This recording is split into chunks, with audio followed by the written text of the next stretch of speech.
넓은 마당은 전을 부치고 고기를 굽는 동네 한학들로 가득 찼다.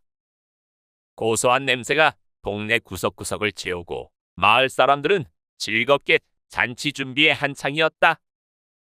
그 한가운데 김빼봉은 흐뭇하게 모든 걸 바라보고 있었다. 우리 호영이가 천자문을 떼었다니.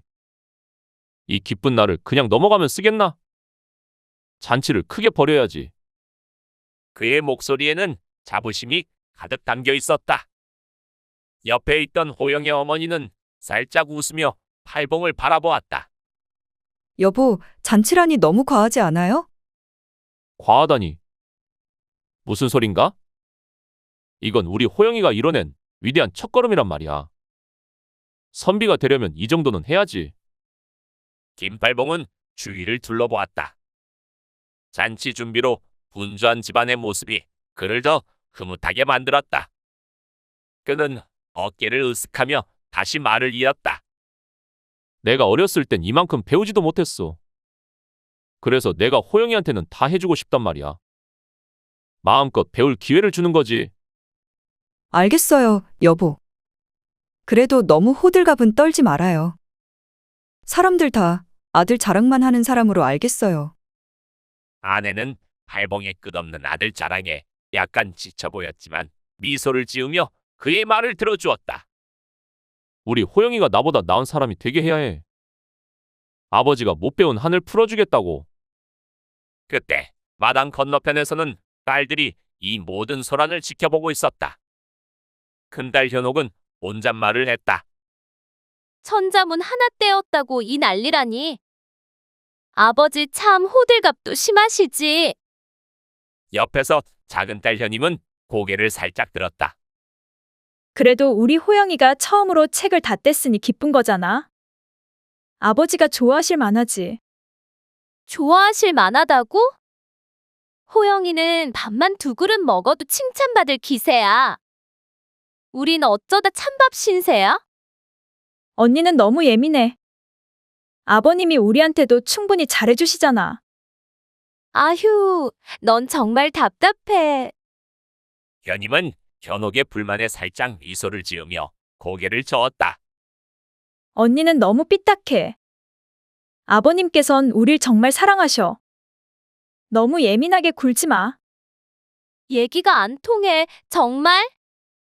그러면서 현옥은 고개를 돌려 창문 바깥을 바라보니 소란스러운 소리와 함께 하인의 목소리가 섞여 들렸다. 호영의 어머니도 그 소리를 듣고 김팔봉을 바라보았다. 여보, 저 소리는 뭐죠? 무슨 일이 생긴 건 아닐까요? 어허, 오늘같이 좋은 날에 웬 소란이냐? 삼돌아, 무슨 일인가? 마침 근처에서 잔치 준비를 돕고 있던 쌈돌이가 허겁지겁 달려왔다. 얼굴은 긴장으로 가득했다. 그게 주인 어르신. 대문 밖에 웬 여인네가 찾아와 주인 어르신을 뵙겠다고 소란을 피우고 있습니다. 나를 찾는다더냐? 어디 사는 누구라던가? 잘 모르겠습니다, 주인 어르신.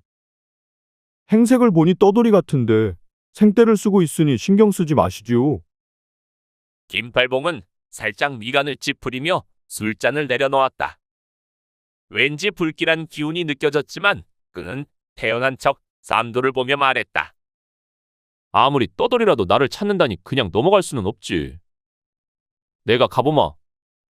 호영의 어머니는 걱정스러운 얼굴로 남편을 바라봤다. 여보, 오늘은 좋은 날이에요. 그냥 다른 사람에게 맡기면 안 될까요?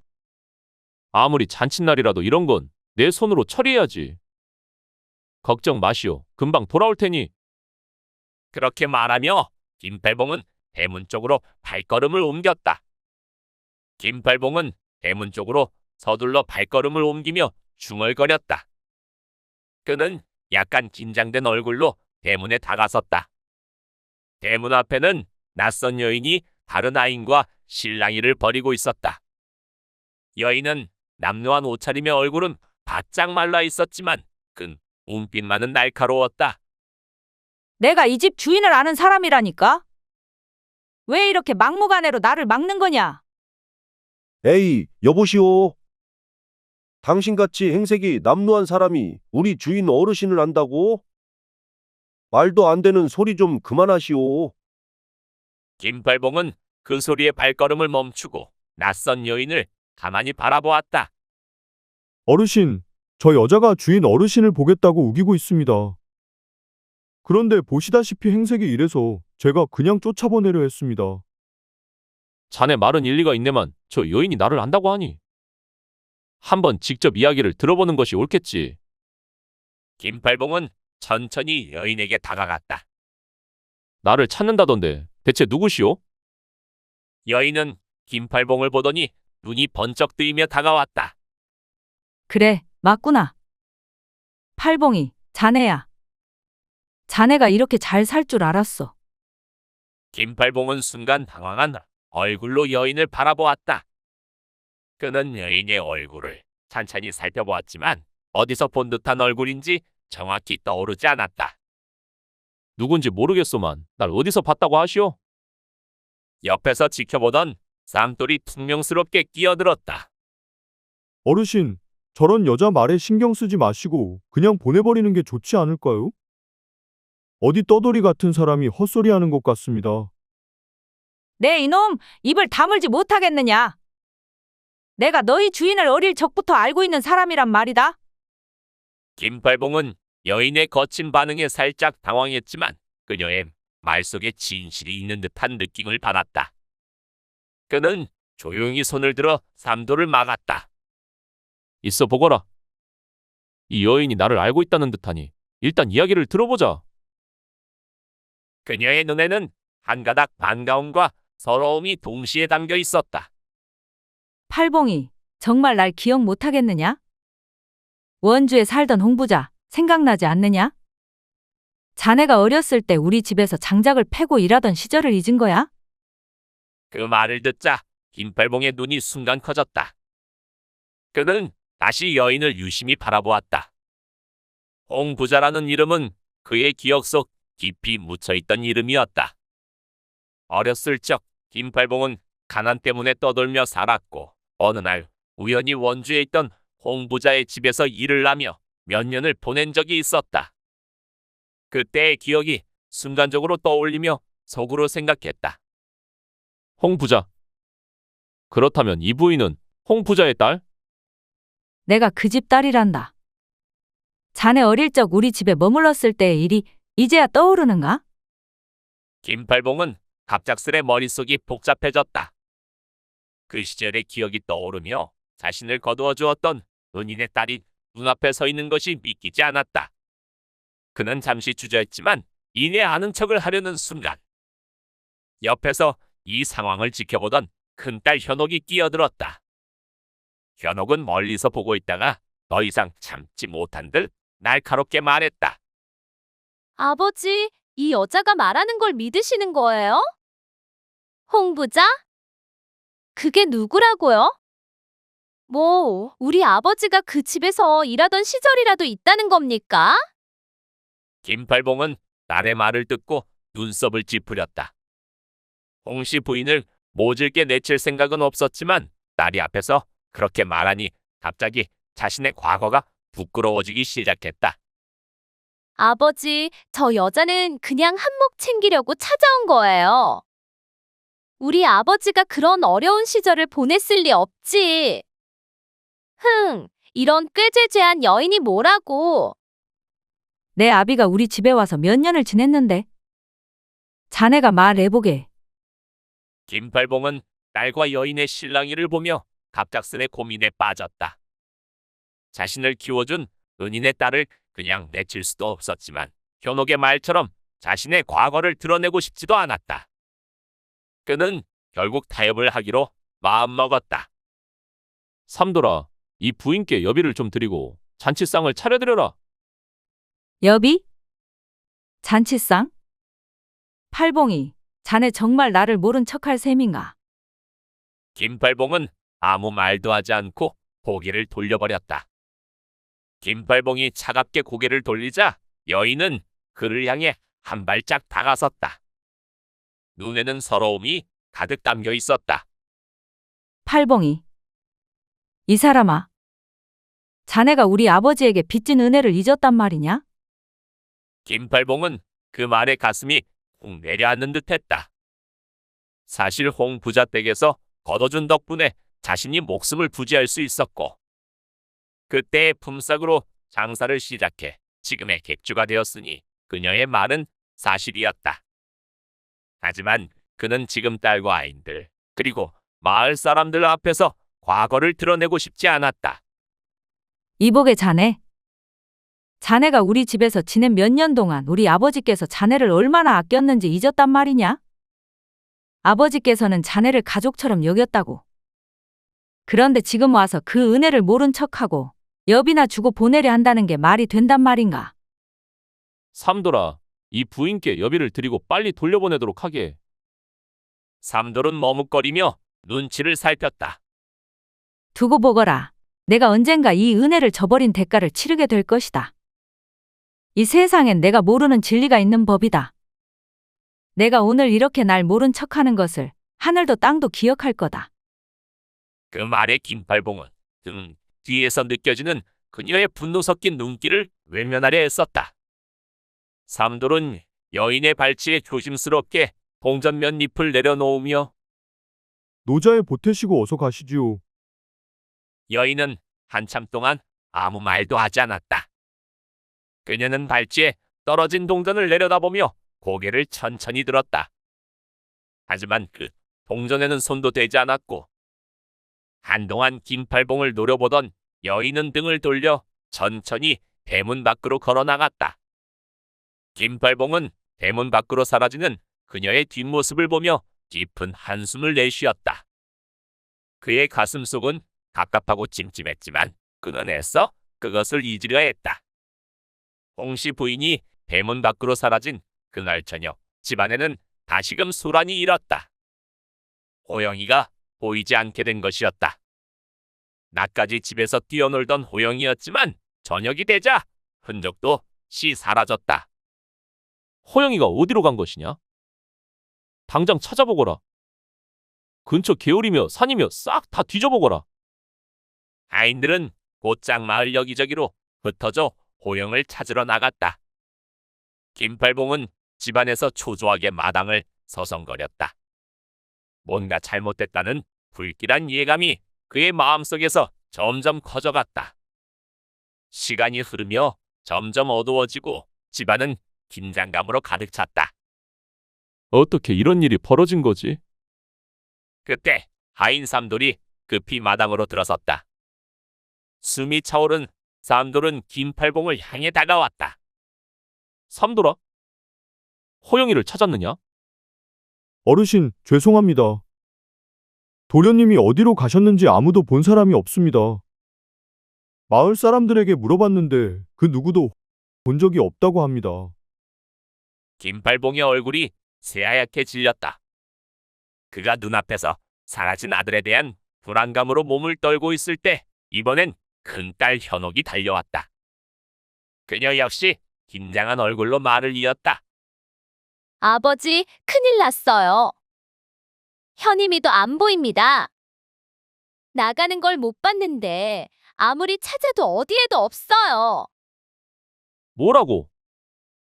현임이마저 사라졌다고? 김팔봉은 마당 한복판에서 휘청거렸다. 이내 바닥에 덜썩 주저앉은 그는 두 손으로 머리를 감싸주고 절망에 빠졌다. 이게 다 내 탓이다. 내가 홍씨 부인을 그렇게 내쫓지 말았어야 했는데.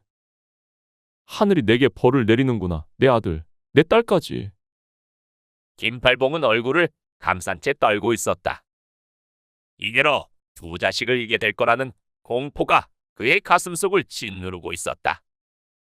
아버지. 아버지. 김팔봉은 그 소리에 고개를 번쩍 들었다. 처음에는 그저 자신의 환청이라고 생각했지만 그것은 분명 현임의 목소리였다. 그러자 옆에서 뛰어오던 삼돌이 외쳤다. 어르신, 아가씨와 도련님이 돌아오셨습니다. 김팔봉은 믿기지 않는 듯한 표정으로 몸을 일으켜 달려갔다. 어둠 속에서 현임이 모습을 드러냈다.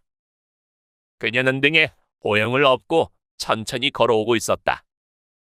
호영은 기진맥진해 보였고 현임 역시 옷이 흠뻑 젖어 있었다. 현임아, 호영이는 무사한 거냐?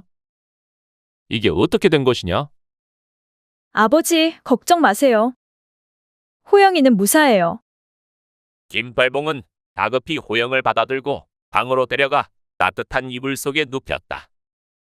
그제서야 마음의 짐을 내려놓은 듯했다. 그러나 김팔봉의 얼굴에는 여전히 불안이 가득했다. 도대체 무슨 일이 있었던 거냐? 현임은 조용히 숨을 고르며 이야기를 시작했다. 처음에 홍씨 부인은 뒤쫓아온 현임이 김팔봉의 둘째 딸이라는 소리에 야멸차게 대했지만 계속해서 사죄를 구하고 얼마 안 되는 자신의 패물을 내미는 현임이 기특해서인지 곧 옛날 얘기를 해주었다. 홍 부자집은 김팔봉이 집을 떠난 몇 년 후 마을에 돌림병이 돌아 홍 부자를 포함한 집안의 식구 절반이 목숨을 잃었으며 그 때문에 점차 가세가 기울어 갔다는 것이었다. 최근에 남은 식구라고는 자신과 유일한 혈육이었던 오빠의 처. 이렇게 올케와 둘이서 노후를 보낼 곳을 찾아다니던 중이라고 했다. 그러다 이 마을을 지나치던 중에 김팔봉의 소식을 듣게 되어 반가운 마음에 달려갔던 것이었는데 그리 문전박대를 당하니 사는 게 참 황당하다고 하였다. 그러고 나서 집 쪽으로 발길을 돌렸는데 어디선가 사람 소리가 들렸어요. 소리 나는 곳을 보니 개울에서 사람이 허우적대고 있더라고요. 처음엔 호영인 줄 몰랐어요. 그런데 일단 사람을 구해야 할 것 같아서 뛰어가 보니 글쎄 우리 호영이가 빠져서 허우적대고 있는 게 아니겠어요. 너무 놀라서 어찌해야 할 바를 모르고 허둥대고 있는데 어느새 홍씨 부인이 개울로 뛰어들어서 호영이를 건져내시지 뭐예요. 애가 물을 너무 많이 먹었는지 기진맥진 힘이 하나도 없더라고요. 전 겁이 덜컥 나서 울음밖에 안 나왔는데 부인이 신속하게 호영이를 엎드려 뉘고 물을 토하게 만드셨어요. 그제서야 애가 숨을 좀 쉬더라고요. 어찌나 고맙던지. 홍씨 부인께 고맙다고 큰 절을 올렸어요. 그런데 부인께선 이것도 다 하늘의 뜻이라면서 그냥 가셨어요. 아녀자의 몸으로 정말 의로운 일을 하신 거지요. 가시면서 아버님께 전해달라며 이런 말씀 한 구절을 남기셨어요. 소서에 온 박시호 망자는 불보하고 귀희망천자는 불군이라. 아버지, 무슨 말씀인지 아시지요? 김팔봉은 그 말을 듣고 무릎을 꿇었다. 땅을 보며 뜨거운 눈물이 흘러내렸다. 박하게 베풀고 후하게 바라는 자는 보답을 받지 못하고 몸이 귀하게 되고서 천했던 때를 잇는 자는 오래가지 못한다. 김팔봉은 그 의미를 뼈저리게 깨달았다. 그는 홍씨 부인의 은혜를 배신한 대가로 자신의 소중한 가족을 잃을 뻔했던 것이다. 내가 정말 잘못했구나.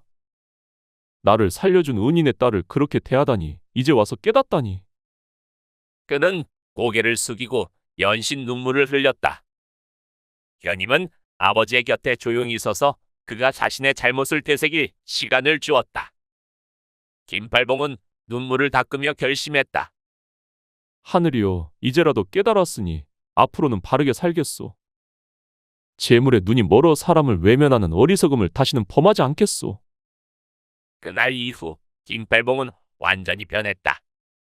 그는 마을의 가난한 이웃들에게 후하게 베풀기 시작했고 자신의 재산을 나누는데 주저하지 않았다. 김팔봉의 인심은 멀리까지 퍼져나갔고 그의 변화된 삶은 마을 사람들의 입에 오르내렸다.